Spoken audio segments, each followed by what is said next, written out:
আমি যদি এখন আপনাকে জিজ্ঞাসা করি যে বলুন তো দেখি রবীন্দ্রনাথের একটা কবিতার নাম বা কোনো গল্প, উপন্যাস, নাটক, আমি নিশ্চিত যে আপনি রেগে মেগে বলবেন কি পেয়েছো কি হে আমাকে। কারণ এর প্রত্যেকটার কিছু না কিছুই আমি আপনি সবাই জানি, এবং আমি এও জানি যে অনেক রবীন্দ্রসঙ্গীত আপনার ঠোঁটস্থ। কিন্তু প্রশ্নটা যদি এরকম হয় যে বলুন দেখি পরমাণু নিয়ে বা সৌরজগৎ নিয়ে বা বিশ্বব্রহ্মাণ্ড নিয়ে রবীন্দ্রনাথ কোথায় কি বলেছেন, অনেকেই ঘুরিয়ে প্রশ্ন করতে পারেন পরমাণু নিয়ে রবীন্দ্রনাথ বলেছেন নাকি? তাহলে আর বলছি কি, না না, রবীন্দ্রনাথকে টেনে টুনে বিজ্ঞানী বানাবো এত দূরও আমি বায়াস্ট নই। কিন্তু রবীন্দ্রনাথ আগাগোড়া একজন বিজ্ঞান সচেতন মানুষ, একজন বিজ্ঞান সাধক, আর সেই গল্পই এই পর্বে বলবো আপনাদেরকে।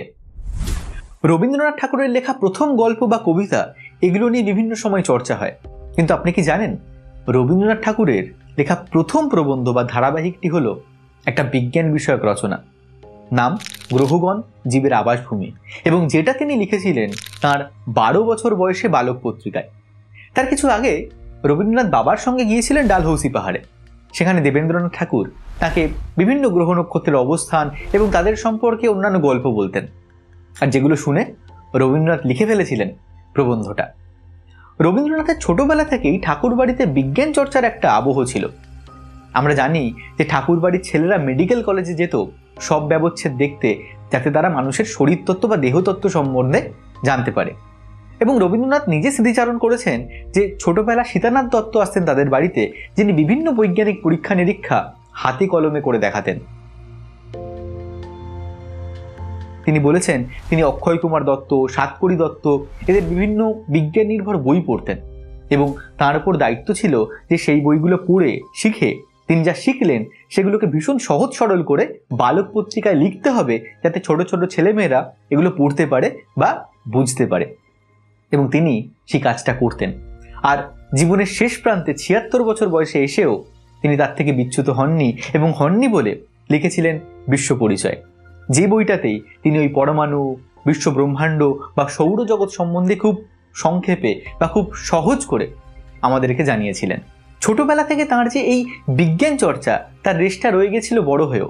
তাই একটু যখন বড় হলেন তিনি, তখন তিনি স্যার রবার্ট বল, নিউকোমস এবং সমকালীন বিজ্ঞানীদের বিভিন্ন লেখাপত্র পড়তেন, বলা ভালো গোগ্রাসে গিলতেন। তখনকার সমকালীন সময়ে যারা প্রথিতযশা বাঙালি বিজ্ঞানী, যেমন আচার্য জগদীশচন্দ্র বোস, সত্যেন্দ্রনাথ বোস বা আচার্য প্রফুল্লচন্দ্র রায়, এদের সঙ্গে রবীন্দ্রনাথের সখ্য ছিল। শুধু সখ্যই ছিল না, তিনি তাদের এই ব্যাপক কর্মকাণ্ডের খবর রাখতেন, তা নিয়ে চর্চা করতেন।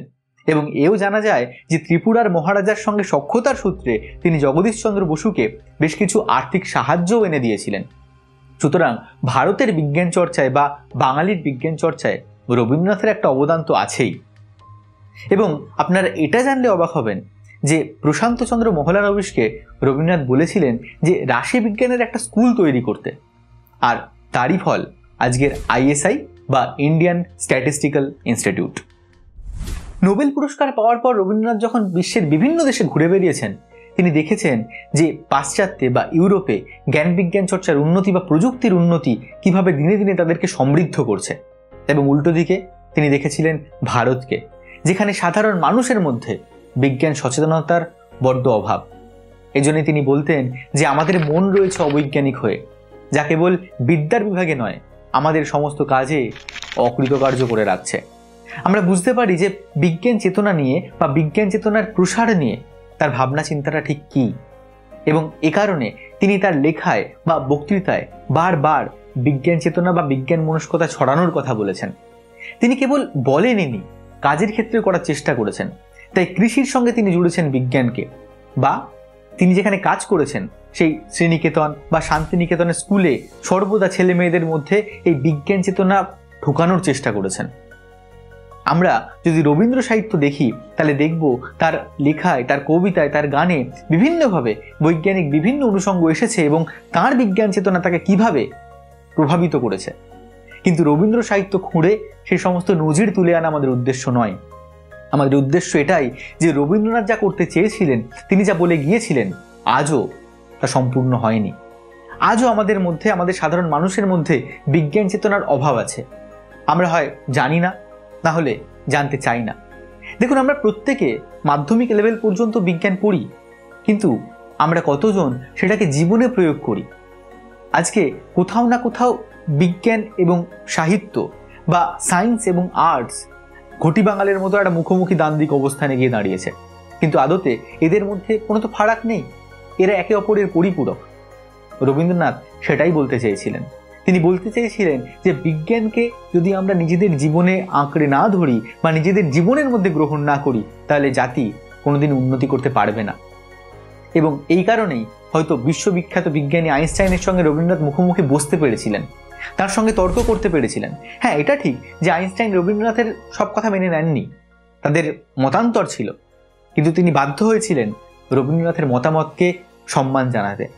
তাদের কি কথাবার্তা হয়েছিল সেটা আলাদা একটা প্রসঙ্গ, আপনারা জানতে চাইলে সে গল্প অন্য কোনো এপিসোডে হবে। কিন্তু আজ এটা বলে শেষ করি যে আমরা যদি এখনো পর্যন্ত এই বিজ্ঞান মনস্কতার দীক্ষা না নিতে পারি, তাহলে ঠাকুর মাথায় থাক, ঠাকুর যাবেই বিসর্জন।